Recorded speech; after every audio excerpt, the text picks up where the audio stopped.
രോഗിയുമായി പോകുന്ന ആംബുലൻസിനെ തടഞ്ഞു നിർത്തി ഡ്രൈവറെ മർദ്ദിച്ച് വീര്യം കാണിക്കുന്നവരെ എന്തു വിളിക്കണം? പറയൂ. മനുഷ്യന്റെ ജീവൻ മുന്നിലാണ്. ആ രോഗി ഇന്ന് മറ്റാരോ ആയേക്കാം.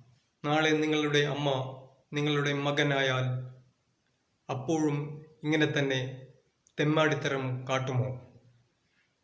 ഈ തെമ്മാടികൾക്ക് ധൈര്യമില്ല, മനുഷ്യത്വം ഇല്ല, നല്ല മനസ്സും ഒന്നുമില്ല. ലഹരി കഴിച്ചു വീണു മറ്റൊരുത്തന്റെ ജീവൻ തടസ്സപ്പെടുത്തുന്നവരാണവർ. അവരെ വിട്ടുകൂടാ.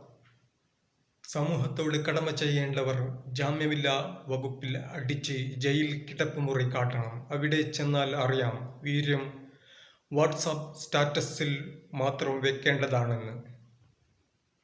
ആംബുലൻസ് വന്നാൽ വഴി തുറന്നു കൊടുക്കുക. അത് വണ്ടിയല്ല, ജീവനാണ്. നമ്മൾ മനുഷ്യരാണ്.